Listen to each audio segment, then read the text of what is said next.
Hi guys, and welcome to today's tutorial on the penguin stop. As it was requested, we thought this was the next thing to do. So the penguin stop is quite a fancy looking stop, but actually at the heart of it, it's not that tricky. Today I'm doing it with straight legs and the weight is on the front part of the rocker, just so people can get used to it. If you want to make it look a bit better, you do it with a bit of a bend in knee and lean on the back part of the rocker. So as you're seeing there, a good prerequisite can be the eagle stop, but if you can't do that, don't worry, you can do it like this. So firstly, we do almost a drag on either side. So you can see that you put on a moderate amount of weight, but not a lot. It's just to get used to the feel of each skate having weight on it as an individual point. As you see, we've done it on both the left and the right. We've slowed down so you can see. So it's a drag, but you want to do this a few times and gradually increase the pressure so you can actually feel the friction of the ice stopping the skate.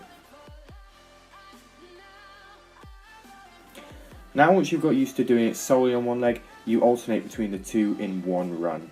As you can see here, it gets used to that back and forth motion. As in the penguin stop, it's often alternating quite quickly.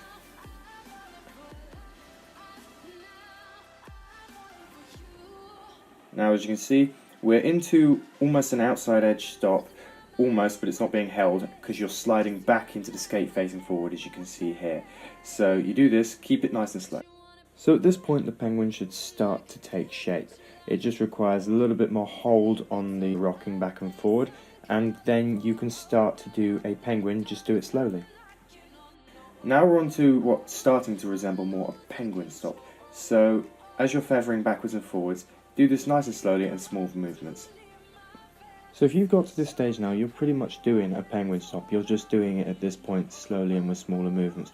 The trick with the penguin stop is to exaggerate the movements, make them look big, and as I mentioned earlier, if you want to really add a bit of pop to it, lean back onto the further back part of the rocker, so you lean back a bit, and yeah, more feather it with the hips and bend from the knee, and then you'll have a pretty damn good looking penguin stop.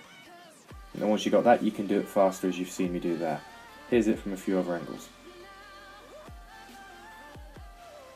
And there you have it, that's the penguin stop. We hope you guys have enjoyed this. If you have any questions on it, please feel free to ask.